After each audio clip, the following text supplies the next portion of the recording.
नमस्कार, मी अमोल देसाई. दख्खन मीडियामध्ये तुमचं सर्वांचं मनपूर्वक स्वागत. मत लाख मोलाचं या सिरीजच्या माध्यमातून आपण वेगवेगळ्या विषयांवरची मतं व्यक्त करण्यासाठी तज्ज्ञांना या आमच्या स्टुडिओमध्ये बोलवतोय. नुकताच धर्मवीर भाग 2 हा चित्रपट प्रदर्शित झाला आणि या चित्रपटावरती आपलं मत व्यक्त करण्यासाठी मी विनंती केली नंदकुमार गोरुले सर यांना आणि ते आमच्या विनंतीला मान देऊन या ठिकाणी उपस्थित राहिले. त्याच्याबद्दल त्यांचे मनपूर्वक आभार. गोरुले सरांना बोलवण्याचं कारण असं की ते मुळात स्वतः लेखक आहेत, दिग्दर्शक आहेत, अभिनेते आहेत आणि सगळ्यात महत्त्वाचं म्हणजे धर्मवीर आनंद दिघे साहेब ज्यांच्यावरती हा सिनेमा बनला आहे त्यांच्यासोबत जवळपास 11 ते 12 वर्ष ते एकत्र राहिलेले आहेत आणि त्यामुळे अधिकारवाणीने या चित्रपटावर बोलण्यासाठी मी सरांना विनंती केली. सर, माझा सगळ्यात पहिला प्रश्न तुम्हाला हा असेल, तुम्ही धर्मवीर 2 सिनेमा पाहिला का? हो, बघितला. मी परवाच रात्री बघितला फॅमिली सहित. कसा वाटला? आसामीमध्ये सुनीताबाई देशपांडे म्हणतात बघा, ही मुंबई आहे, कित्येक लाख लोकांनी अव्याहत चालवलेला हा एक गोंधळ आहे. तसं हा सिनेमा बघतो, हे एक नाटक आहे आणि अनेक लोकांनी घातलेला तो एक गोंधळ आहे. मला आश्चर्य वाटतं की प्रवीण तरडेंसारखा एक चाणाक्ष दिग्दर्शक एवढा गोंधळून गेलेला मी पहिल्यांदा बघितला. त्यांच्या अनेक कलाकृती मी पाहिलेल्या आहेत. त्याच्या दिग्दर्शनाची मला पद्धती माहिती आहे. त्याचं कारणही असं असावं तरडेच्या गोंधळाचं की त्यांना शेवटच्या क्षणांपर्यंत त्यांना वरून आदेश येत असावेत की बाबा हे वगळ, यात हे घाल, हे पात्र घुसळ, ते काढून टाक. कारण महाराष्ट्रातलं राजकारण जसं दोलायमान होत होतं, वारं फिरत होतं, त्यानुसार त्यांचे ते वरून आदेश असतील आणि तो मला पिक्चर गंडल्यासारखं वाटला पूर्णपणे. सर, तुम्ही आमच्या भागातले आहात. अनेक कलाकार म्हणजे शेकडो कलाकार तुमच्या माध्यमातून तयार झाले. तर सगळे कलाकार आम्ही जेव्हा गेलो तेव्हा आम्हाला वाटलं होतं की सर आमचे दिसतील या सिनेमामध्ये. पहिल्या सिनेमामध्ये तुम्ही होता, तर या सिनेमामध्ये तुम्ही न दिसण्याचं काय कारण? नाही, ती मी माझ्या मागच्या एका मुलाखतीत पण सांगितलं की माझ्या तरडेंशी खटके उडायला लागले, कारण त्यात दिघे साहेब नव्हते. हो बरं, पहिल्या सिनेमामध्ये थोडेफार तरी दिघे साहेबांचा वास आला, कारण मी 55 दिवस होतो. याशिवाय त्यांचं ते गुवाहाटी, गोवा, सुरतचं विमान पण टेक ऑफ नव्हतं झालं. त्यामुळे शिंदेनी पण दचकत दबकत, तरडेनी पण तसंच, त्यांनी शिवसेना सोडलेली नव्हती. त्यामुळे त्या सिनेमामध्ये थोडासा सत्याचा अंश सापडला मला. इव्हन प्रसाद ओकने देखील एवढ्या इंटेन्सिटीने त्यात काम केलं, त्यामुळे लोकांना तो भावला. पहिला पार्ट होता. त्यानंतर त्यांच्या लक्षात आलं की माझी विचारधारा वेगळी आहे, मी खरा आनंद बघतोय दिघे साहेबांचा. तिथे मी तडजोड नाही करणार पैशासाठी किंवा ह्याच्यासाठी. मग त्यामुळे मला नाही बोलवलं त्यांनी. काय हरकत नाही, मला ते एकार्थी बरं पण वाटलं की आता मला तुम्ही याच पद्धतीचे वेगळे प्रश्न विचारला असतात, आता मी बिनधास्त बोलू शकतो, दुसऱ्या सिनेमात नाही. प्रसाद ओक यांचं पहिल्या चित्रपटात किंवा पहिल्या भागातील काम आणि या भागातील काम याच्याबद्दल काय बोलणार? प्रसाद मला निराश भासला. मी तेवढा चोखंदळ आहे, मी माझी स्वतःची नाट्यसंस्था आहे, मी तपश्चर्या केलेली आहे अभिनयाची. प्रसाद पहिल्या भागामध्ये इव्हन मी प्रसादला म्हणालो होतो, तुला मी इतके पुरस्कार मिळवून देईन ना. मी त्याला आमूलाग्र रात्रंदिवस प्रसादला मी शिकवत होतो आणि त्याने अर्थात ते कृतज्ञतेने मान्यही केलेलं आहे. चांगला मित्र आहे माझा. या सिनेमात त्याला वाव नव्हता, कारण प्रसाद कधीही मराठी सिनेमासृष्टीमध्ये आत्ता तो सुपरस्टारच आहे ना. त्या मनाने शिंदेचा रोल केलेला क्षितिज दाते हा जबरदस्त कलावंत आहे अभिनय म्हणून. काल मी त्या सिनेमामध्ये अभिनय बघितला आणि केशवराव दातेंच्या कुटुंबांमधला आहे तो, त्यांचं ते. पण प्रसादोपेक्षा शेतीच्याच भाव खाऊन गेला ना सिनेमात. तो एक असेल किंवा धर्मवीर नंतर त्या सिनेमा मागचा हेतू महाराष्ट्राच्या लक्षात आल्यानंतर एखादी जरी बातमी धर्मवीरबद्दल समाज माध्यमावर आली की खाली शेकड्याने नव्हे हजाराने शिव्या मिळत होत्या लोकांना, आणि त्यामुळे तो एक नकारात्मक भाव किंवा ती निराशा ती कलावंताच्या चेहऱ्यावर दिसते. मला ती प्रसादच्या पण जाणवली. सर, चित्रपट हे समाज परिवर्तनाचं माध्यम आहे. चित्रपटात जे दिसतंय त्याचा प्रतिबिंब समाजात उमटत जात आहे. हल्ली बरेचसे चित्रपट, ऐतिहासिक चित्रपट म्हणा किंवा या चित्रपटासारखं बायोपिक बनतोय, तर या चित्रपटाचं एक चित्रपट म्हणून काय विश्लेषण करा? कसं आहे तुम्हाला सांगतो, आता चरित्रपट किंवा हा तर प्रोपगंडा फिल्म आहे, कारण एकनाथ शिंदेचं चारित्र्य स्वच्छ दाखवण्यासाठी केलेला हा प्रयत्न दिसतो. मी तर असं म्हणेन की कपडे धुण्यासाठी टाईड पावडर वापरली जाते, इथे यांचं चारित्र्य धुण्यासाठी टीडी पावडर वापरली गेली आहे, तरडे आणि देसाई.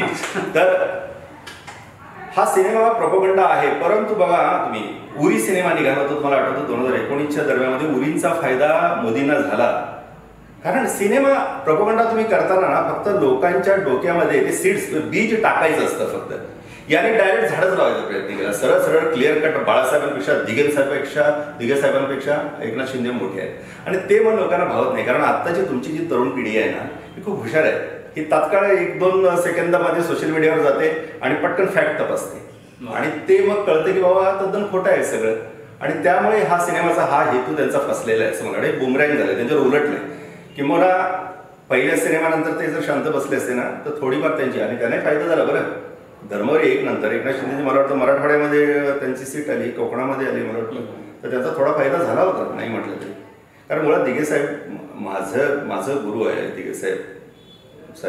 पण दिघेसाहेब एवढे महाराष्ट्राला माहीतच नव्हते ना. तुम्ही महाराष्ट्राला दिघेसाहेब कळवून देता त्यांची खोटी प्रतिमा रंगवता त्याच्यामागून मी किती श्रेष्ठ आहे, मी त्यांचा चेला वगैरे दाखवायला गेलो. एवढे जवळ नव्हते एकनाथ शिंदे, एवढे जवळ दिघेसाहेबांच्या नव्हते. त्यांच्यासोबत अवरात्र आम्ही राहिलो होतो ना. आता किती नावं घेऊ त्यांची, तर बिचाऱ्यांचा कोणाचा त्यात मागमूसही दिसत नाही दोन्ही सिनेमामध्ये. मला वाईट वाटतं. म्हणजे वाडा, मोखाडा, जव्हार, पालघर, बोईसर, भाईंदर, अगदी कल्याण, भिवंडी, कुठे कुठे म्हणजे सर्वदूर पसरलेला ठाणे जिल्हा, आवडावे ठाणे जिल्हा आहे. कितीतरी माणसं, आता मला नावं घेता घेता तुमचा एपिसोड संपून जाईल. पण निदान दिघेसाहेबांच्या सोबत त्यांच्या शरीराभोवती त्यांचा दिवसभर त्यांचा दिनक्रम निहाळणारे, त्यांची सेवा करणारे, त्यांच्या मदतीला त्यांच्या कार्यामध्ये सहकार्य करणारे असंख्य लोक होते ना. मी जसं त्यांचं पत्रव्यवहार सांभाळत होतो, माझ्यासोबत विजय चव्हाण होता, माझ्यासोबत ज्ञानेश्वर गायकवाड टायपिंगला तिथे असायचा, मंदार मराठी येऊन बसायचा, संजय देवकर येऊन बसायचा, सकाळी अरुण असायचा, रामभाऊ असायचे ऑफिस साफ करायला, खाली एकनाथ नव्हे, खाली चहावाला एक एकनाथ होता तो असायचा, हरिभाऊ पास्टे होते साहेबांचा हात बाहेर करणारे, जावळे होते, शिवराम होते, जगदीश थोरात येऊन बसायचा, देवकर बुवा येऊन बसायचे, मयेकर होते. किती मला आता काही जणांची नावं सोड, नितीन होता, कितीतरी मला अशी नावं सांगता येतील की ती संध्याकाळच्या दरम्यान मदन मंत्री असायचे, दास असायचे, विलास ठुसे यायचे, कधी कधी अनिल सावे असायचे, विनोद सावे माझा मित्र असायचा, खूप लोक असायचे. हो, मला भेटायला माझे ठाणे, डहाणू पालघरमध्ये कितीतरी मित्र यायचे, केवळ साहेबांच्या जवळ राहायला मिळावं. उस्मानाबादवर जया दरेकर यायचा. तर ही सगळी मंडळी होती, यांचं कुठेही तिथे मागमूस नाहीये. आणि मला आणखीन एक गोष्ट सांगायची वाटेल की जेव्हा मी पहिल्या सिनेमासाठी मला जेव्हा तरडेंनी बोलावलं मला, तेव्हा मला थोडं अरे साहेबांनी सांगितलं इथे दिघेसाहेबांच्या जवळ जाणे ऑफिसचा कोणीच बोलवायचं नाही. मी खरं मला आश्चर्य वाटलं, कारण मी सेटवर गेल्यानंतर तिथं कोणीच दिसलं नाही. कारण मी इथून जी कोल्हापुरातून कल्पना घेऊन गेलो होतो दिघेसाहेबांचा सिनेमा म्हणजे तिथे किती लोक जमले असतील, आपले सगळेच दिसतील मला, म्हणजे तिथे कोणच दिसलं नाही. आणि दुसरी गोष्ट खरी म्हणजे या पहिल्या सिनेमाच्या आधी 3 वर्ष आधी माझा सिनेमा रेडी होता, टाटा नावाचा, TADA, ठाण्याचा आनंद दिघे असाही नावाचा. पण माझी तेवढी पोत नाही, पैसे नाही, ते सगळं मला नाही ते नाही जमत मला. पण ती मी त्यासाठी फिरलो होतो, रवी फाटक यांना पण भेटलो होतो, माझ्यातून नाही सिनेमा झाला. आता कोणतरी करते म्हटल्यानंतर मला आनंदाचं भरतच आलं, मी तिथे हजर झालो. आणि मग कुणालाच बोलवायचं नाही, मग नंदू बोरले कसा काय तिथे हजर झाला साहेबांच्या एवढ्या जवळचा. तर तरडेने मला सांगितलं की खूप हुशार आहे तो, खूप त्याला तो मला पाहिजेच, आणि शिवाय तो कोल्हापुरात राहतो, त्याचा उपद्रव बोलले काही नाही असं होतं. त्यामुळे मी त्या पहिल्या सिनेमाला, जर तुम्ही प्रश्न पहिल्यांदा विचारलात ना, त्यासाठी मी त्या सिनेमामध्ये होतो, दुसऱ्या सिनेमात नाही. प्रसाद ओक यांनी जे पुस्तक लिहिलं त्याच्यामध्ये पण तुमचा उल्लेख आहे. हो, त्याने एक पानभर माझ्याबद्दल चांगलं लिहिले, 4-5 चॅनल्सना माझ्याबद्दल चांगलं लिहिले. पहिल्या चित्रपटात त्यांची जी भूमिका होती, त्या कॅरेक्टरचं कॅरिकेचर असेल, चालणं बोलणं, तर त्याबद्दल काय सांगाल की कसं मार्गदर्शन केलं होतं? कसं आहे ना, दिघे साहेब कसेच त्यांच्या आयुष्यातले प्रसंग अनेक लोक सांगते. दिघे साहेब काय विचार करत होते हे मला कळत होतं, काय कोण जाण्यात ते माझ्याकडे. मी सगळा मोठेपणाचा तो दोष घेऊन मी सांगतो की कारण माझं नातं त्यांच्याशी, मी त्यांना ओळखत होतो असं मला वाटायचं. आणि शिवाय ते सतत 24 तास ते माझ्या समोरच्या त्या टेबलवरती असायचे. तिथून ते लोकांनी मला इथून बरोबर तो अँगल असा मिळायचा, त्यांचं ऑब्झर्वेशन मी खूप करायचं. त्यामुळे दिघे साहेबांचं मी भरपूर प्रसंग इतकं सांगितलं की साहेब कशामध्ये काय विचार करू शकतील कोणत्या प्रसंगात, हा देखील मी सांगायचो. कारण साहेबांचे संदेश लिहिलेले आहेत, साहेबांच्या मुलाखती मी दिलेल्या आहेत, हे लक्षात. तेवढा विश्वास साहेबांनी माझ्यावर दाखवला, कधी माझ्या शब्दांमध्ये बदल नाही केला. आणि प्रसादला जाणवलं, तो देखील म्हणाला मंगेश देसाईला की हा मला शेवटपर्यंत पाहिजे, म्हणून मी 55 दिवस त्यावेळी तिथे राहिले. पण काय झालं, प्रवीण तरडेंना वाटत, मी पहिल्यांदा म्हटलं त्यांना की बाबा हे म्हटलं साहेब कमी बोलायचे म्हटलं. तर त्यांचा एक एडी होता, वन वे की 2 वे असं काही नाव आहे, तर तो म्हणाला की सर पण हे संवादाचा माध्यमच आहे सिनेमा म्हणजे. मान्य आहे, पण ते संवाद कोणाकडून लिहून घ्यायला पाहिजेत ना. उगाच काही ते त्यांच्या तोंडी घातलं ना खूप ते फार बालिशपणा वाटतं. या सिनेमात तोच बालिशपणा मला दिसला. म्हणजे जसं एक शाळेचं गॅदरिंग असावं, मुलांनी गोंधळ घालावा, तसा तो सिनेमा मला आत्ताचा वाटला. ते काही असो, पण आम्ही कोल्हापूरकरांनी तुम्हाला या चित्रपटात मिस केलं. कारण अभिमानाची गोष्ट अशी होती की बायोपिक बनतोय आणि स्वतःच्याच नावाचं स्वतःच कॅरेक्टर स्वतःच त्यांनी प्ले केलेलं आहे. तर आता जास्त वेळ न घालवता आपण चित्रपट, जे आपली मुळात चर्चा आहे की या चित्रपटाबद्दलचं मत, चित्रपटावरती सुरुवात करूया. चित्रपटाच्या सुरुवातीलाच अगदी 2 साधूंना मारण्याचा सीन दाखवलेला आहे आणि तिथून तो चित्रपट पुढे जातो. बरोबर. तर तो सीन नेमका कसा होता किंवा ते दाखवण्याची संकल्पना काय असते? नाही, ते कसं आहे ना, तो काळ असा होता जेव्हा उद्धव साहेबांनी ज्यावेळी यांच्याशी फारकत घेऊन काँग्रेस राष्ट्रवादीशी मिळून स्थापन केलं, ती चीड एवढी प्रचंड होती दिल्लीश्वरांच्या डोक्यात आणि फडणवीसांच्या पण डोक्यात. आता हा मस्त पॉईंट सापडला, भगव्या साधूंना मारला, भगव्या ड्रेस आले. आता उद्धव साहेबांना घेरायचं म्हणजे त्यांनी प्रचंड थैथयाट केला. वास्तव त्याचं तुम्हाला मी सांगतो, गडचिंचले गाव मला चांगलं माहिती आहे ना, मी तिथे 2-3 वर्ष काम केलं, मी तिकडचा शाखा प्रमुख आहे. अहो, तो कोकणा आदिवासी लोकांनी भरलेला गाव आहे. कोरोनाचा काळ होता, पोलीस तिथे उभे असायचे कधी कधी आणि सुनसान रस्ते. आजही तुम्ही जा द्या, सारणी खिंडीतनं सायवन मार्गे सेल्वासला जाता येतं. आणि तिथे त्या आदिवासींना मीठ मिरचीसाठी देखील पोलीस बाहेर सोडत नव्हते. आणि त्यात एक अफवा उठली की कोणी कोणी लोक येत आहेत आणि लहान मुलांना पळून येऊन त्यांच्या किडन्या काढतायत. आदिवासी माणसं एकतर ते पांढऱ्या कपड्यांना, मुळात ते कपड्यांनाच घाबरणारी. आता कुठे ते आदिवासी समाज आमचा आपल्यामध्ये मिसळायला लागला नाही, तर आपल्याला ते फार शत्रू समजायचे आदिवासी. आणि आदिवासी, एकटा आदिवासी अत्यंत भित्रा, झुंडीने आला की त्यांच्या एवढा खतरनाक कोणी नाही. तर ते आदिवासी तिथे असताना हे त्याच्यात आवडीत सापडले. हे जे 2 साधू आपण म्हणतो, साधू होते काय होते, भगवे कपडे तरी घातलेले होते. तर त्या रागाच्या भरात हेच ते असतील म्हणून एकदा मारायला सुरुवात झाली. झुंडीचं मानसशास्त्र तुम्हाला माहिती आहे, एकाचा हात पडला की सगळ्यांचा पडता. फार कशाला, विश्वास वळवी नावाचा माझा मित्र आहे, शिवसैनिक आहे. तो त्या काळामध्ये त्या गरीब लोकांना काहीतरी अन्नधान्य द्यावं, त्यांना काहीच मिळत नव्हतं ना, म्हणून एक पुढे आपली कार आणि मागे टेम्पो घेऊन गेला होता. तो टेम्पो देखील आदिवासींनी त्याच गावात फोडला होता. म्हणजे त्यांना त्या काळामध्ये बाहेरचा पुणे आला, आम्हाला बाहेर सोडत आणि हे कसे भटकत आहेत. आणि त्या काळामध्ये मध्ये ते झालं. तर उद्धव साहेबांनी काय चूक केली त्याच्यामध्ये सांगा ना. ते झाल्यानंतर साहेबांनी लगेच सीआयडीला आदेश दिला. नंतर तुमचं सरकार आल्यानंतर त्या सीबीआयकडे तुम्ही केस सोपवली. एवढा थैथयाट करून आज त्या प्रसंगाला आज पकडलं, 150-200 लोकांना पकडलं, आज 5-6 जण आतमध्ये आहेत. एवढं सगळं होऊन तुम्ही सीबीआयकडे केस सोपवली. आज 2.5 वर्ष उलटून गेलीत. काय झालं तुम्हाला त्या साधूंविषयी, त्या भगव्या कपड्यांविषयी काय आहे, काही नाही. त्यामुळे एक लक्षात घ्या, उगाच काहीतरी कशासाठी तरी कुणाला तरी दोषी ठरवता कामा नये. कारण तो अत्यंत सेन्सिटिव्ह माणूस आहे, संवेदनशील माणूस आहे उद्धव ठाकरे. मी नाही, त्याच्या विरोधातले विरोधी पक्षातले पण माणसं त्यांच्याबद्दल बोलतात. एका नव्यानं मी सांगायला नको आहे. आणि हिंदू साधूंना मारलं असा जो एक देशभर सगळा गदारोळ उठवला गेला. हिंदू साधूंना मारलं, कोणी मारलं? हिंदूनीच मारलं ना, कारण ती वारली आणि कोकणा आदिवासी जाते, आपले हिंदू आहेत ते. त्यामुळे त्याच्यात काही अर्थ नाही, फक्त घेरण्याचा प्रयत्न होता उद्धव ठाकरेंना, हे लक्षात आले नंतर लोकांच्या. साहेबांच्या हिंदुत्वाची गोष्ट सांगणाऱ्या या चित्रपटात स्वातंत्र्यवीर विनायक दामोदर सावरकर यांचे सीन आहेत किंवा ज्येष्ठ अभिनेते शरद पोंक्षे यांचे जे सीन दाखवले, तर त्याच्याबद्दल काय?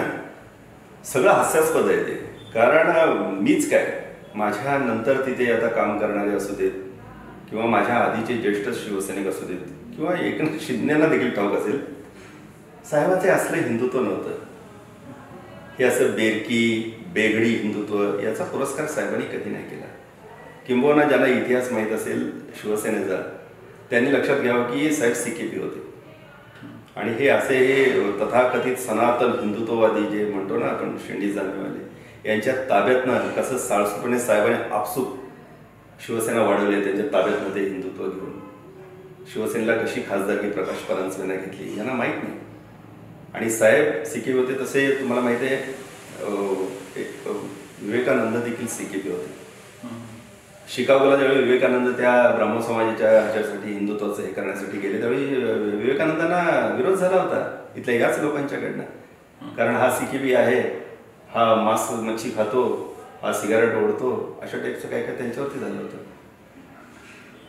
लक्षात घ्या काय आहे ते. आणि म्हणून भगवा ड्रेस हा विवेकानंदांच्या व्याख्येप्रमाणे भगवा रंग हा चितेच्या ज्वाळांचा रंग विवेकानंद म्हणायचे, जो समाजासाठी जळाला त्यागाचा रंग असं म्हणतो.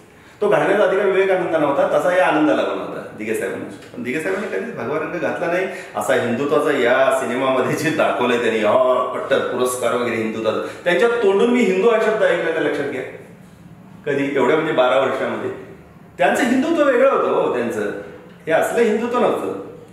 सावरकरांच्या देखाव्याला ते तुम्हाला मी सांगतो, तिथे सावरकरांच्या विचारांचा उदो करण्यासाठी, पुरस्कार करण्यासाठी साहेब गेले नव्हते, तर साहेब तिथे कलाकारांच्या अभिव्यक्तीचं स्वातंत्र्य अबाधित राखण्यासाठी गेले होते, कलावंतांची मुस्कटदाबी होऊ नये म्हणून. तोच काय तो देखावा काय म्हणताय तुम्ही.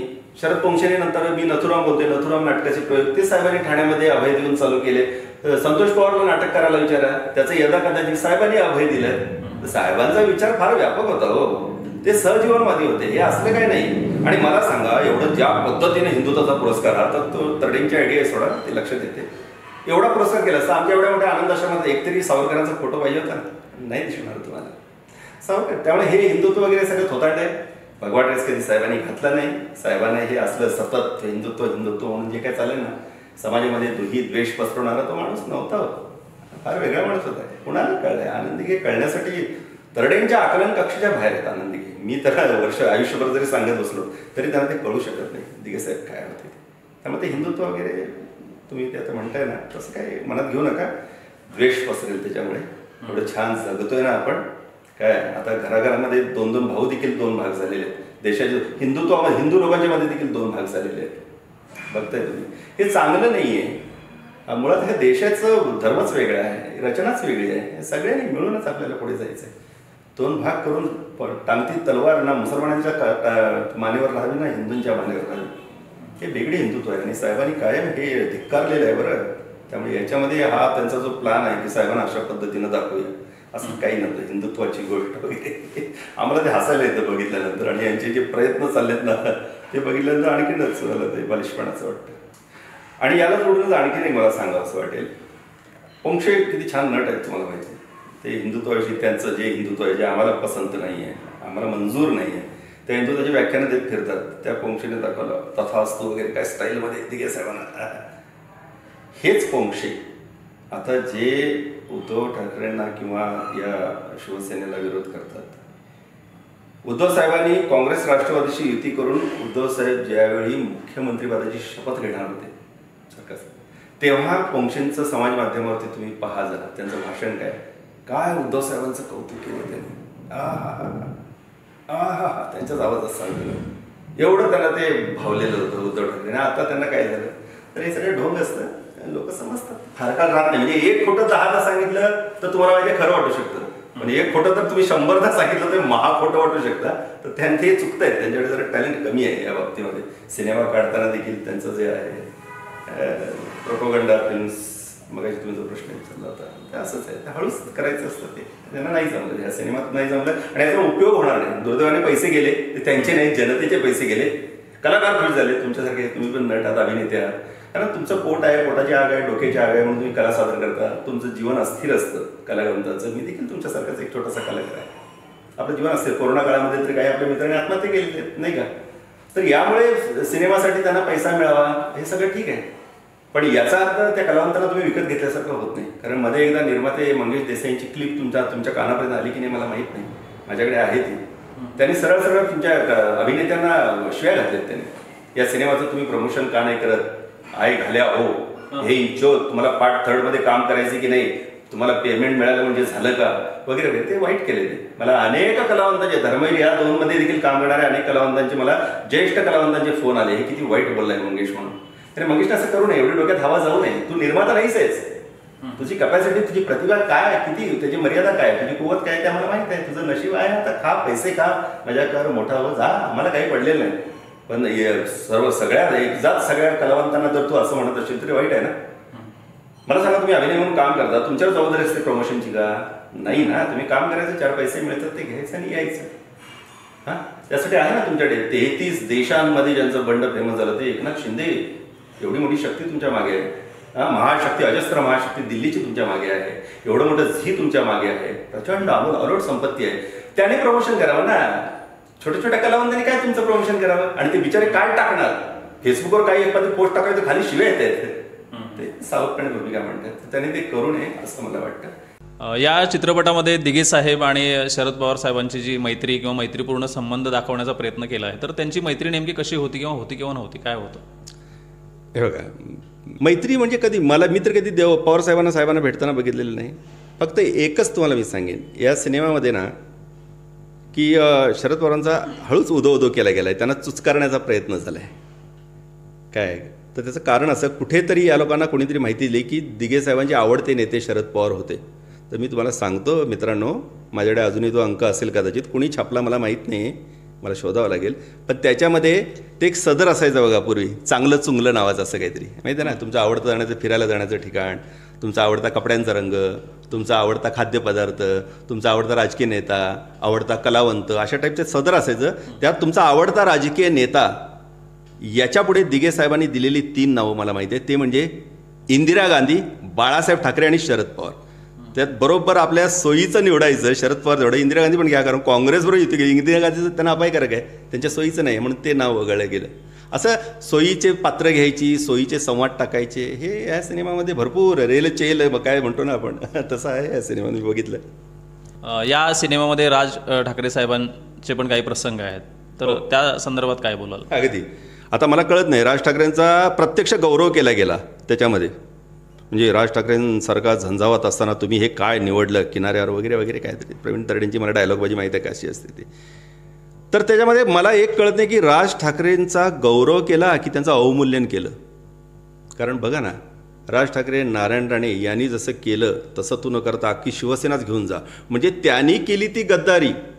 बघा अप्रत्यक्षपणे काय सूचित केलं गेलंय, त्यांनी केली ती गद्दारी. तू तसं काय करू नकोस, शिवसेनेची गद्दारी वगैरे करू नकोस, तू सगळंच घेऊन जा, आपल्या बापाचा माल असल्यासारखा. अशा टाईपचं काहीतरी ते विचित्र गोंधळलेलं आहे. प्रवीण तरडे पूर्णपणे गोंधळलेले आहेत त्याच्यामध्ये, लक्षात आलं का? त्यामुळे राज ठाकरेंसारखा पाहिजे होता. बरं, त्याच्यामध्ये आणखीन एक तुम्ही बघितलं का गंमत, ती तर आता सगळ्यांना माहीत झालेली आहे. दिघेसाहेब गेले 2001ला. 2003च्या महाबळेश्वर अधिवेशनामध्ये स्वतः राजसाहेबांनी उद्धव साहेबांची पक्षाध्यक्ष म्हणून निवड केली बाळासाहेबांच्या उपस्थितीमध्ये. 2006 साली राजसाहेब बाहेर गेले. आणि आता हे शिंदे काय म्हणतात, साहेबांना चुकलंय तुमचं दिघेसाहेब, तुम्ही त्याच वेळी सांगा राजसाहेबांना घ्यायला पाहिजे होतं त्या ठिकाणी. कधी, कसं, कुठे, काय, काळवेळ ताळमेळ, अरे काय त्या तारखांचा तरी घोळ निस्तरा ना. सगळं हास्यास्पद झालेलं आहे, लोकांच्या चेष्टेचा विषय ठरलेला आहे तो. सर, या चित्रपटामध्ये एक नागरिक, ठाण्यातला एक नागरिक एकनाथ शिंदे यांना बाळासाहेबांच्या विचारांविषयी मार्गदर्शन करतोय असा प्रसंग दाखवला गेलाय, तर त्याच्याबद्दल काय सांगाल? ती आठवण दिली जाते की बाळासाहेब असं असं म्हणाले होते की काँग्रेसची मी घरोबा करण्यापेक्षा हे दुकान बंद करून टाकेन. भाषणाच्या ओघामध्ये एखादं बाळासाहेबांच्या तोंडी गेलेलं वाक्य किती दिवस तुम्ही कुरवाळत बसाल तुम्ही, कळलं का? त्याच बाळासाहेबांची अजून काही भाषणं बघा, त्यानंतर काय म्हणालेत साहेब म्हणालेत, मी या कमळीबाईबरोबर जेवढं चाललंय माझं ते ठीक चाललंय, पण उद्या उद्धवच्या हातात गेल्यानंतर उद्धव जो निर्णय तात्काळ त्या काळानुसार घेईल तो मला मान्यच असेल. कारण आणि काळबद्ध बाळासाहेब द्रष्टे होते, त्यांना माहीत होतं पुढे हे असं घडणार आहे. त्यांचा अजिबात विश्वास नव्हता यांच्यावरती. आणि काँग्रेसचं दुकानामध्ये बाळासाहेबांनी आणीबाणीला पाठिंबा दिला होता, भेटायला गेले होते. कित्येक ठिकाणी काँग्रेसची बाळासाहेबांनी युती केली आहे. काँग्रेसला काय खरूच झाली आहे का, मला काही कळत नाही ना, मला सांगा ना तुम्ही. 70 वर्षे लोक त्यांना निवडून देतात, काही उगाच देतात का?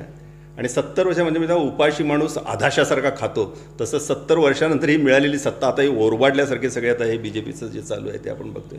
तर काँग्रेस अशी वाव, त्या राहुल गांधीला पप्पू म्हणून तुम्ही हिणवत होता ना, आज किती 1000 किलोमीटर तो माणूस चालला ना पायी. हादरा दिला की नाही त्याने, आता मला सांगा. दिल्लीमध्ये बूड हल्ले, किती जरी असं करून खोटा आणून बाबा आम्ही तिसऱ्यांदा पंतप्रधान झालो म्हणाल, ते तुम्हाला कळलेलं आहे देशाचा नूर बदललेला आहे. राहुल गांधींची प्रतिमा सुधारलेली आहे. लोकसभेला महाराष्ट्रामध्ये काय केलं महाराष्ट्र जनतेने हे देखील तुम्हाला सगळं माहिती आहे. युपी योगीची म्हणताना युपीमध्ये कसा दणका फटका पडला यांना हे माहिती आहे. त्यामुळे बाळासाहेबांचं तेवढंच वाक्य तुम्ही हे घेऊ नका, लक्षात आलं का? बाळासाहेबांचं तुम्ही ते भाषणातलं वाक्य घेण्यापेक्षा बाळासाहेबांनी उत्तरार्धामध्ये आयुष्याच्या थरथरत्या हाताने ज्यावेळी म्हटलं इमान राखा, या उद्धवला आदित्यला सांभाळा, हे लक्षात ठेवायचं का ते लक्षात ठेवायचं? हे ठेवा ना, हे ठेवा तुम्ही लक्षात. ते नाही बरं तो नागरिक कोण तो सांगत थेरडा म्हणाला म्हणून वगैरे, ते सुषमा अंधारेंचं ते एक दाखवलेलं आहे त्याच्यामध्ये, नाही का? सुषमा अंधारे आल्या कधी? आत्ता जुम्मा 4 दिवस झाले सुषमा अंधारे शिवसेनेत आल्या. तुम्ही कधी त्यांच्या येण्याची तुम्हाला चाहूल लागलेली आहे? आणि त्या बाळासाहेबांना काहीतरी बोलल्या. ती बाई कायद्याचा अभ्यास आलेली आहे, फटकळ म्हणता येणार नाही, पण सडेतोड बाई आहे ती, माघार घेत नाही, विद्वान आहे. आणि ती बाई बाबासाहेबांची परमभक्त आहे, तशी नसती ना तर ती तुमच्याकडे आली असती ना. तिने पडती बाजू घेतली कारण ती उद्धव साहेबांची न्यायाची बाजू होती. बाबासाहेबांनी शिकवलं, धडाकेबाज बाई आहे ती, धमक आहे अंगात म्हणून ती इकडे आली आणि तिने उद्धव साहेबांना उचलून धरलं ना. झालं गेलं ते सगळं काय बोललं. मग तुम्ही म्हणाला नव्हतात का? एकनाथ शिंदे पण म्हणाले होते ना, मी यांच्या मांडीला मांडी लावून बसू शकत नाही. मग ते काय म्हणायचं, आता बसलंय ते. अशोक चव्हाणांच्याकडे गेला होता, ते शिष्टमंडळ सगळ्यात तुम्ही पुढे होता, आम्हाला तुमच्यावर युती करायची आहे. असंख्य गोष्टी काढता येतील अशा. त्यामुळे उगाच काहीतरी जिथे जिथे वर्ण शिंदे आदेश देतील, अरे हे इथे माझ्यावर टीका होते, हे टाक, ते त्याच्यावरती रातोरात बसायचं. तरडे विचारा, एनर्जी जबरदस्त आहे. 24 तास माणूस काम करत होतो. रात्री बसायचं, काय ते प्रसंग लिहायचा आणि मग त्यावेळी एवढं चिंतन करावं लागतं. एखादी कलाकृती सादर करताना प्रचंड चिंतन करावं लागतं ना, सगळे धागे दोरे सगळे जुळवावं लागतं. ते त्यांना जमलं नाही आणि मग हा सगळा ओंफस होऊन गेलेला आहे त्यांचं. या चित्रपटामध्ये शिवाय ट्रेलरमध्ये देखील एक गोष्ट दाखवली गेली, म्हणजे बुरखाधारी महिला साहेबांकडून राखी बांधायला गेली आणि मग ते तिच्या घरी गेले, मग तिच्या नवऱ्याला मारलं. तर असे प्रसंग कधी घडायचे का? मी मगाशी म्हटल्याप्रमाणे साहेब सहजीवनवादी होते. त्यांचं सगळ्या जाती धर्म काही ते मानत नव्हते, पण त्यांना त्यामध्ये देखील कळायचं देशभक्त कोण, देशप्रेमी कोण आणि देशद्रोही कोण. आता साबिरभाई शेख आमचे ते मुसलमान होते ना, ज्या खुर्चीवर आज शिंदे बसायला घाबरतात त्या शिंदेवरती साबिरभाई शेख घेऊन बसायचे आणि साहेब दिघे साहेब हात बांधून त्याच्या बाजूला उभे राहायचे, कारण तिथे त्यांना तो मुसलमान दिसतच नव्हता. लक्षात. त्यामुळे अनेक मुस्लिम त्यांच्यावरती प्रेम करत होते, हे मान्य आहे मला, पण हा प्रकार जो त्याच्यामध्ये दाखवलेला आहे हा अतिरंजित आहे, अतिशयोक्तीपूर्ण आहे. अर्थात सगळा सिनेमाच त्यांनी काल्पनिक केलेला आहे. अशा बुरखा घातलेल्या आल्या. आता त्या बुरख्याचा संबंध तरडेंचा गोंधळ उडालेला आहे, कारण आता मध्ये शिंदे यांच्या त्या कंपनीने काही ठिकाणी प्रचंड प्रमाणामध्ये मुस्लिम लोकांनी उद्धव ठाकरेंना मतदान केलं. केवळ उद्धव ठाकरेंना नाही, काँग्रेस राष्ट्रवादीला सगळ्यांनाच केलं त्यांनी मतदान. तो धसका एवढा घेतला की मुस्लिमांना चुचकारण्यासाठी बुरकेवाले पण घुसून टाकूया, आमचं बुरखावाल्यांशी हे मत आहे, तुम्ही तुमचा बुरखा सांभाळा, बुरख्याबद्दल आमचं मत काही नाही. त्यामुळे 1-2-3 बुरखाधारी महिला त्यात बसवल्या गेल्या. पण असं काही नव्हतं ते. त्यामध्ये आता एक मला वाटतं त्यात कोणतरी तो एक नट आहे कायम तरडेंच्या सिनेमामध्ये असतो, तो म्हणतो हे बघ यंदा कोपरापर्यंत राख्या आलेल्या आहेत, पुढच्या वर्षी खांद्यापर्यंत जातील. पहिल्या सिनेमामध्येच मुळात खांद्यापर्यंत राख्या दाखवल्यात, कारण बाजूला मी ताट घेऊन उभा आहे त्या सिनेमामध्ये. लक्षात आलं की मग नंतर कोपरापर्यंत उतरलं, म्हणजे दिघे साहेबांची प्रतिमा कमी झाली आणि परत आता वाढणार. कसं असा सगळा गोंधळ आहे त्याच्यामध्ये. त्यामुळे ते बुरखा बिरखा असं चित्र नव्हतं रक्षाबंधनचं वगैरे. हे कसं उगाच अतिरंजित आहे, अतिशयोक्तीपूर्ण आहे प्रचंड. आणि लार्जन दॅन लाईफ जसं म्हणतात ना, की इतका मोठा माणूस असा की तो बाळासाहेबांच्यापेक्षाही मोठा. दिघेसाहेब आमची माऊली, गुरुमाऊली, आमचा दैवत आहे, तो प्रश्न आहे. पण दिघेसाहेबांना कोणी निर्माण केलं? आज जे आनंद दिघे सगळ्या जगाला दिसले ते बाळासाहेबांच्यामुळे दिसले ना.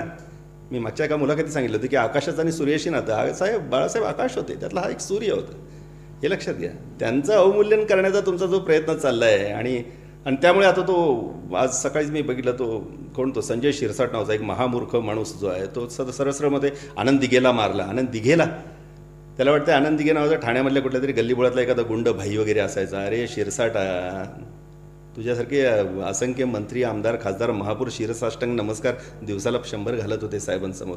दिघे साहेब तुला आयुष्यात बघितलंयस का? त्यांचं दर्शन घेतलंयस का? तू काय म्हणतोयस तू? आणि मारला म्हणून आता तू सांगतोयस म्हणून ना, मग मारला म्हणजे तुला माहीत आहे. तर माझी विनंती आहे, संग्राम आहे आमचा गडकरी साहेबांचा सख्खा भाचा किंवा केदार दिघे त्यांचे पुतणे आहेत ज्यांनी त्यांना अग्नी दिला साहेबांना, त्यांनी पोलिसांच्याकडे जायला पाहिजे. हा एवढं ठामपणे जर सांगतोय, तो शंका व्यक्त करत नाही बरं, मारला म्हणून सांगतोय, ठामपणे सांगितलं अरे पोलिसांच्याकडे जा ना तुम्ही, त्यांना घ्या. मारला कशा पद्धतीने मारला, कुणी मारला, की त्यांच्या जवळ त्या काळी कोण होतं? कारण पहिल्या सिनेमामध्ये तुम्ही सत्य जर दाखवलं असेल तर त्यांना दिघे साहेबांचा मृतदेह खांद्यावरून नेणारे कोण होते हेच तर जवळ असणार शेवटच्या क्षणी. मग कोण कोण तिथे होते, नेमका कुणी मारला? काहीतरी करा ना. स्वतःला शेतकरी म्हणवताय, काय पेरताय? चांगलं पेरणा, संशय काय पेरत चाललात? पहिल्या सिनेमाचा एंड त्या मंगेश देसाईने असा केला की लोकांच्या मनामध्ये हळूच संशयाचं पिल्लू सोडून दिलं. साहेब कसे गेले? अरे वा, पार्ट 2 येणार आता, ह्याच्यात कळेल आम्हाला. ह्याच्यात पण शेपटीच घातली ना. सांग ना बाबा कसे गेले, सांग ना कसे गेले. तू पुन्हा आणि अस्वस्थ का ठेवतोस या महाराष्ट्राचं समाजमन? का त्या ठाणेकरांना असा हेलकावे त्यांच्या त्या भावनांना देतोस? आयुष्यभर 50 वर्ष तो माणूस तुमच्यासाठी जागला, झोपला नाही. अरे त्या आत्म्याला आता तरी शांतता द्यानारे भावानो, ज्या ठिकाणी ते असतील तिथे राहू द्या ना त्यांना सुखाने. साहेबांना काय लावलंय तुम्ही नाटक सत्तेसाठी, संपत्तीसाठी? आणि मग ते प्रसाद ओक एका मागे आता मध्ये मी इंटरव्ह्यू पाहिला, आनंद मरते नाही वगैरे, त्याने तो आनंद मला डायला आनंद मरते नाही. प्रसाद, तुम्ही सगळ्यांनीच लक्षात ठेवा, आनंद मरते नाही हे जर तुम्हाला मनोमन पटलं असेल तर आनंद अभिबी जिंदा येते एवढं लक्षात ठेवा. त्यांचा आत्मा हे बघतोय, हे बरं नाही, हे पाप आहे. सत्ता म्हणजे काय? किती वर्ष अमरत्वाचा पट्टा घेऊन आपण कोणी आलोय का? किती आले किती गेले? जग थांबलेलं आहे का? तुम्ही या महाराष्ट्राची काय लांछनास्पद तुमचं जे वर्तन आहे, काय महाराष्ट्राची छीतू संपूर्ण देशभर तुम्ही जी छीतू चालवलेली आहे, कुठं राजकारण कशा पद्धतीनं कुठे घेऊन चाललात तुम्ही राजकारण? बनवा सिनेमा, त्यामध्ये काय ते सत्य दाखवा. त्या काळामध्ये तुम्हाला माहीत असेल, जुन्या काळामध्ये सिनेमा दाखवताना आधी डॉक्युमेंटरी माहितीपट दाखवले जायचे. त्यावेळी नेहरू दिसायचे, लालबहादूर शास्त्री, इंदिराजी दिसायच्या. केवढा अभिमान होता, केवढी मोठी माणसं ही आपल्याला राज्य करतात, ही आपल्याला सांभाळतात, देश सांभाळतात, केवढी आत्मीयता आणि केवढा आदर असायचा. आता राहिला आहे का तो आदर? मोदींना दिवसाला किती कोटी लोक शिवाय देतात सांगा. कुणामुळे? हे तुमच्या द्वेषभावनेमुळे. तुम्ही हे पेरलं बघा, ते उगवलेलं आहे आज. त्यामुळे फार चुकीचं आहे, तुमचा हेतू चुकीचा आहे. आणि आता हेतू तर सुपर फ्लॉप झाला आहे तुमचा, सिनेमा तर फ्लॉप झाला आहे. मिळवले किती मिळवा तुम्ही, मिळवायचेच तुमचे दिवस आहेत खरा. तर या सिनेमामध्ये दिघेसाहेब वारंवार हात जोडताना, रडताना, लोकांकडे विनवणी करताना असे दाखवलेले आहेत. तर नेमके ते तसे होते का? साहेब खूप सोबर होते, खूप नम्र होते. हे सगळं जरी मान्य केलं, साहेबांच्या डोळ्यातून अश्रू कधी बाहेर पडलेले बघितलं नाही. एवढा निग्रही, निश्चयी, हठयोगी माणूस होता तो. साहेबांची आई गेल्यानंतर देखील बघितलं नाही. आणि तुम्ही ज्या हिंदुत्वाचं म्हणता, त्यामुळे साहेबांनी केस बीस पण नाही काढले. ते हिंदुत्व मान्यच नव्हतं त्यांना. प्रबोधनकारी हिंदुत्व, बाळासाहेबांचं हिंदुत्व, ते हिंदुत्व त्यांचा पुरस्कार करत होते. आणि ग्लिसरीन टाकून घळा साहेबांना एवढं गलितगात्र झालेले, एवढा कमजोर माणूस होता का तो? अहो, माझ्यावर हल्ला झाला, मला तर साल आठवत नाही, मला अक्षरशः असा मारला होता.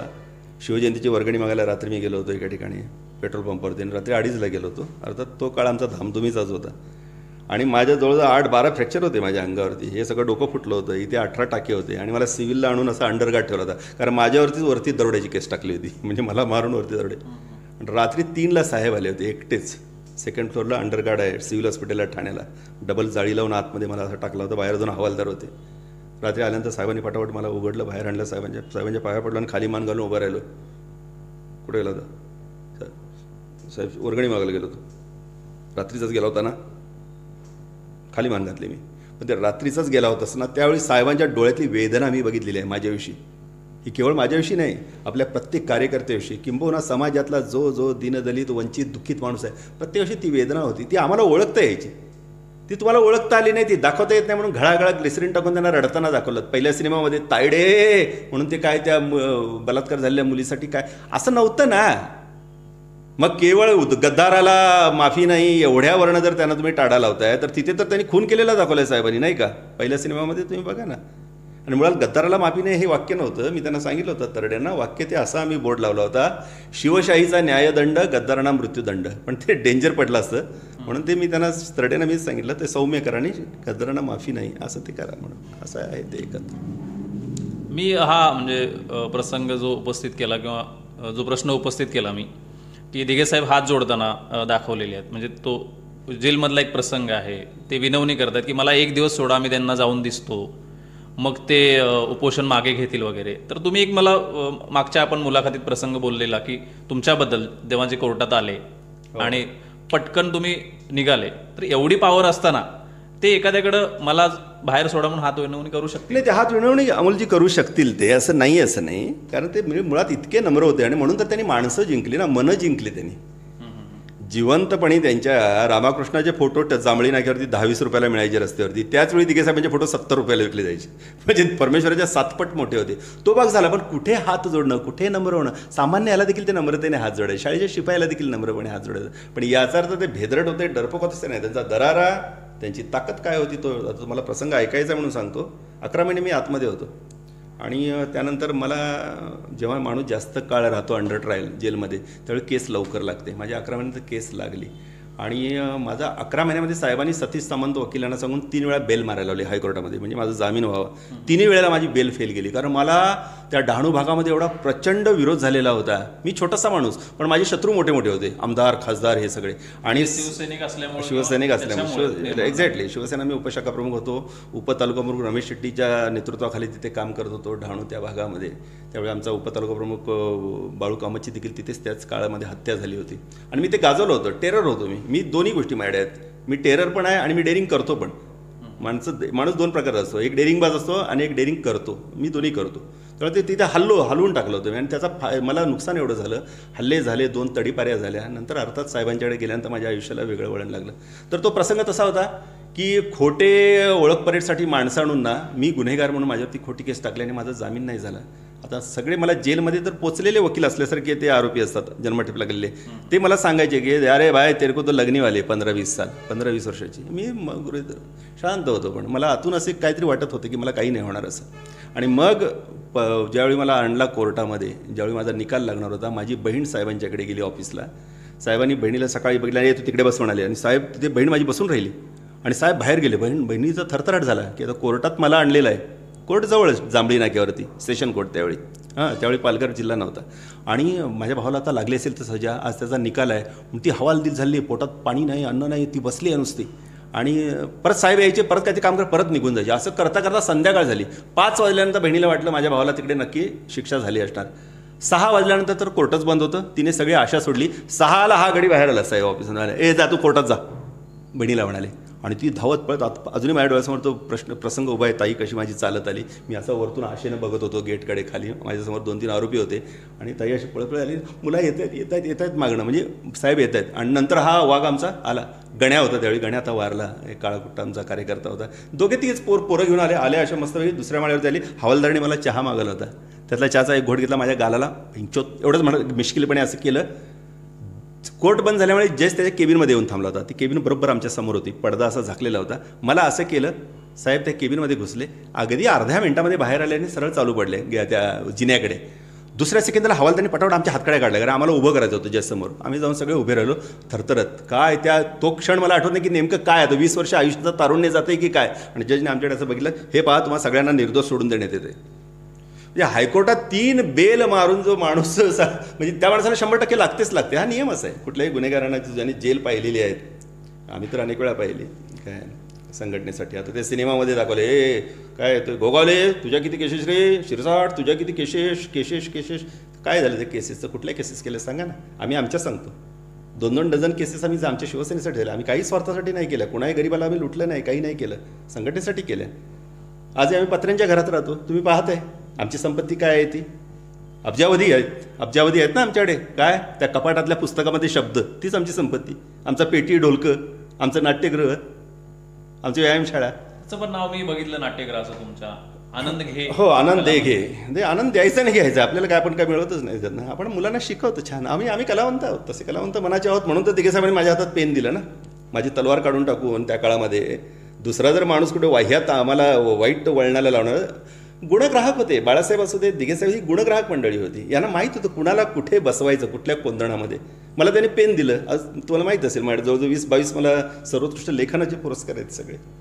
तर हे सगळं मोठी माणसं असतात ती, त्यामुळे त्यांच्याशी निष्ठा राखून काय केवढं आयुष्य कोणाचं किती आपल्याला माहीत नाही. पण मरेपर्यंत एक काहीतरी तुम्हाला पटलंय त्याचा तुम्हाला धागा धरून जगावं लागेल. नाहीतर काय निव्वळ पैशासाठी, म्हणजे किती पैसे पाहिजेत मंगेश देसाई तुम्हाला, तर किती पैसे, किती लागणार, किती आहेत. हिऱ्यावरती तरी तुम्ही झोपू शकणार नाही, टोचतील ना तुम्हाला ते. त्याचा विचार काय खाणार आपण, अन्नच खाणार आहोत आपण, याचा विचार करा असं मला वाटतं. पुन्हा एकदा आपण या सिनेमाकडे वळूयात. त्या सिनेमामध्ये एक प्रसंग असा दाखवलेला आहे ज्यामध्ये आपल्याला दिसते की एकनाथ शिंदे साहेबांनीच कोरोना काळात महाराष्ट्राला वाचवलं किंवा असं एक दृश्य उभा केलंय. तर त्या संदर्भात काय म्हणाल? हो, ते बघितलं मी. ते मैदानात उतरून त्यांनी स्वतः कामं केली. तर त्याच्या मागे एक मानसशास्त्र लक्षात घ्या. कारण उद्धव साहेबांचा देशभर जो लौकिक झाला तो कोरोनामध्ये केलेल्या त्यांनी कामाचा. धारावीसारखं, तुम्हाला धारावी माहीतच आहे, मुंबईत तुम्ही काम करता. मी परवा एक सिनेमा तुम्ही शूटिंग केलं होतं, अनेक वर्षांतर धारावीमध्ये गेलो. त्या ठिकाणी कोरोनाचा एकही बळी जाऊ न देणारं कार्य त्यांनी केलं. कारण मुळात ठाकरे परिवाराला आरोग्याविषयी प्रचंड आत्मीयता आहे. बाळासाहेब देखील सगळ्या डॉक्टर्स लोकांना बोलून त्यांच्याविषयी वेगवेगळे जाणून घ्यायचे, वेगवेगळे आरोग्याचे प्रकार, उपचार पद्धती वगैरे, त्यांना ते मुळातच आवड आहे. उद्धव साहेबांना देखील आवड आहे. त्यांची बरी ती चेष्टा उडवली असेल गरम पाण्याची, पण आजही आम्ही सगळेच गरम पाणी पितो. काय तर त्यांना ते होतं. आणि त्यामुळे त्याला छेद द्यायचा झाला तर यांनी काहीच नाही केलं. हे घरात बसून होते, मी मैदानात होतो. मला एक सांगा, त्यांनी PPE किट न घालता, डोक्याला ते कॅप न घालता ते त्या सिनेमामध्ये बघितलं, कोरोना पेशंटच्या जवळ जातात आणि तिथून तुम्ही परत बाहेर येतात. म्हणजे तुम्ही संसर्ग वसून महाराष्ट्र संपवायचा होता तुम्हाला. कोरोनाचा कालखंड आपण सगळ्यांनी भोगलेला, आपल्या जवळची माणसं गेलेली आहेत. तर ते फार चुकीचं आहे, ते तसं काही केलेलं नव्हतं. आता त्यामध्ये सांगितलं सिलेंडर संपले तर मग सिलेंडर आणायला दादागिरी वगैरे केली. ते काय अक्षय कुमारचं पुढचंच ते सगळं दाखवलेलं आहे. सगळं सिलेंडर संपले तर ते सिलेंडर संपलेले तरी त्या पेशंटच्या बाजूला दाखवायला पाहिजे ना. तिथे कुठे सिलेंडर तुम्हाला उभे दिसणार. हा टेक्निकल मुद्दा झाला. टेक्निकल मी कमीत कमी 200 त्यातले चुका काढेन. तो भाग नाही आहे सिनेमात. मला या सिनेमाबद्दल काय मला ते परीक्षण नाही करायचं. पण हे जे आहे ते उद्धव साहेबांनी काहीच नव्हतं केलं. कोरोनात तुम्ही त्याचं कौतुक करत असाल तर ते काही नाही केलं. सगळं काही मी केलेलं आहे. हा माणूस घरात होता हे दाखवण्याचा तो एक केविलवाणा प्रयत्न त्यांचा दिसतोय त्याच्यामध्ये.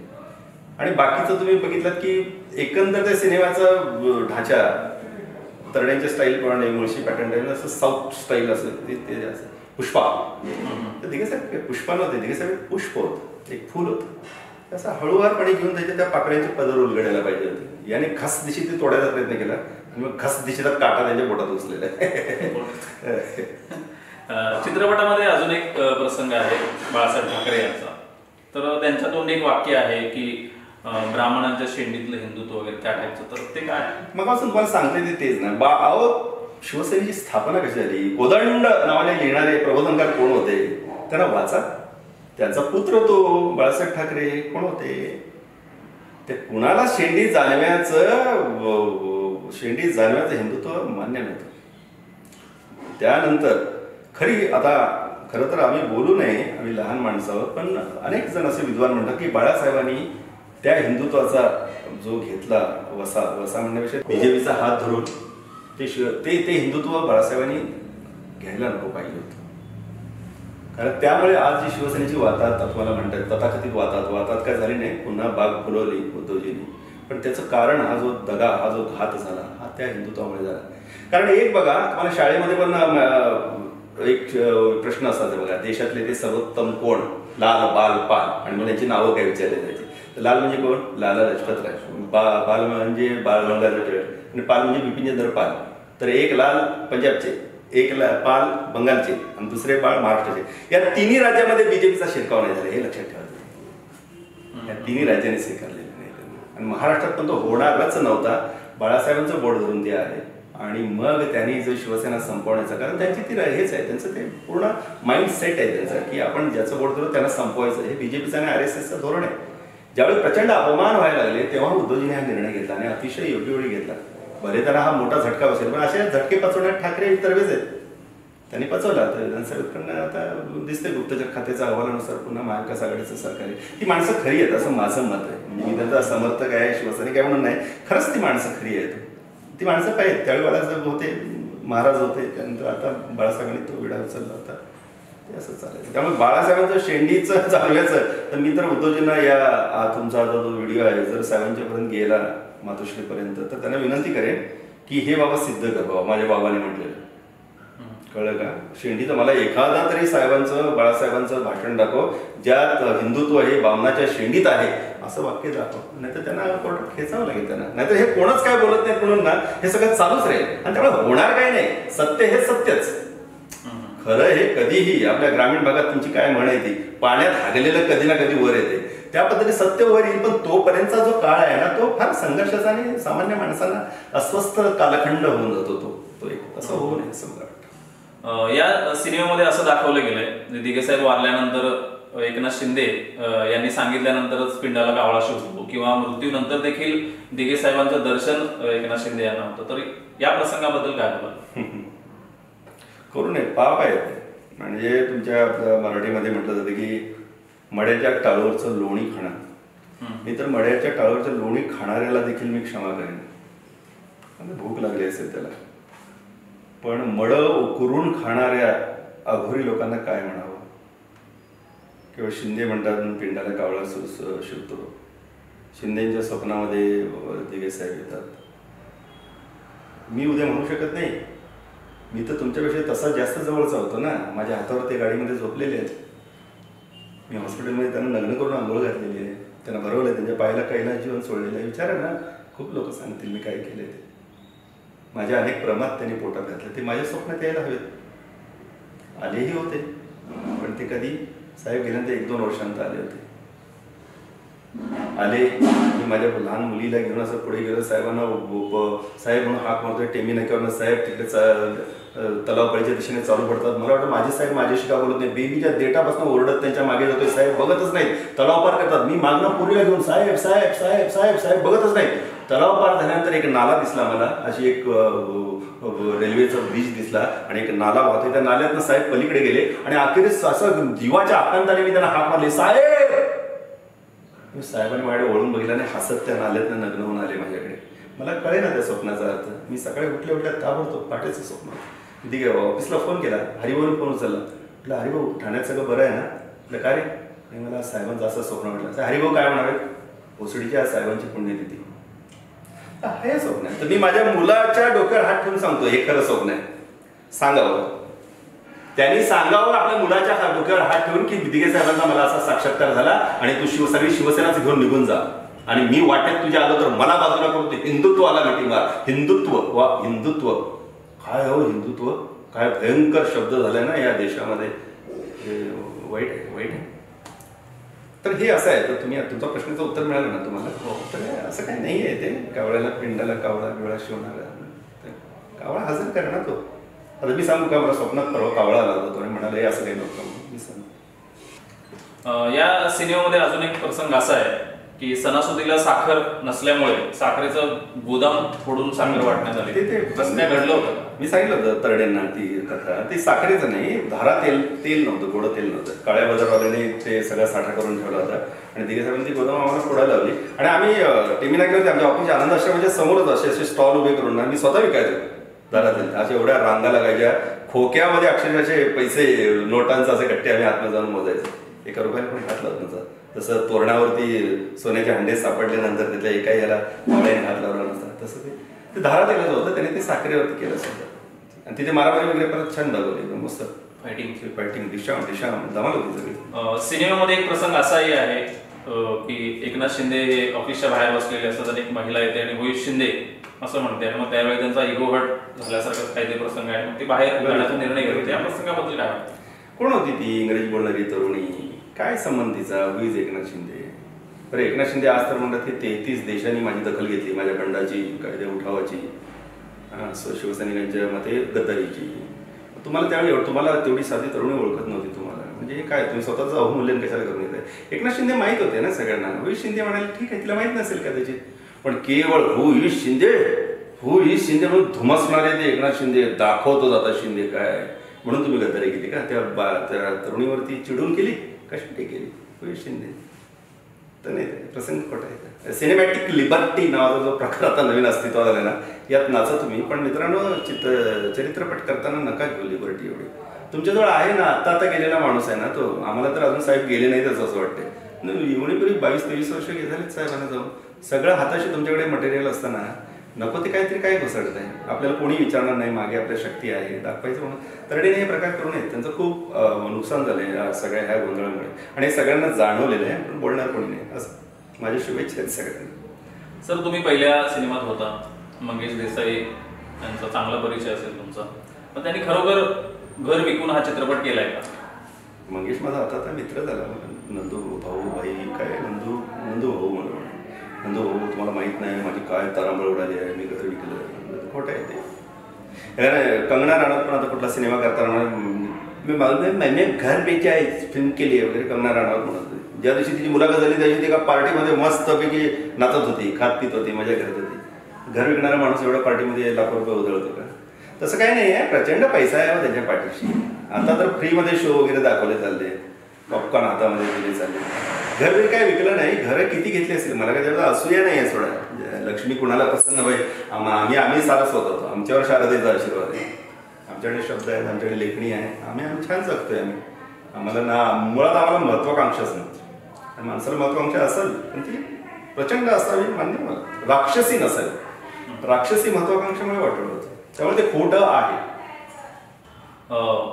ज्या विषयासाठी तुम्हाला इथं निमंत्रित केलं आम्ही की मत लाख मोलाचं या सिनेमाविषयी तुमचं मत काय आहे ते जाणून घेण्याचा आम्ही प्रयत्न केला. शेवटी जाता एकच प्रश्न विचारतो की या सगळ्यांचा जो सार असेल म्हणजे प्रवीण तरडेंचं दिग्दर्शन असेल, सिनेमाची रंजकता असेल, इतिहासावर तुम्ही बऱ्याचशा गोष्टी सांगितल्या की इतिहासाचा कसा अभ्यास झालाय किंवा सिनेमा करताना मला तर वाटतं की इतिहासाचा भरपूर अभ्यास करायला पाहिजे. तर या सगळ्या गोष्टी या सिनेमात होत्या का, आहेत का, नाही का, किंवा ओव्हरऑल प्रेक्षक जे आहेत चित्रपट बघायला जाणार तर त्यांना तुम्ही काय संदेश जातात?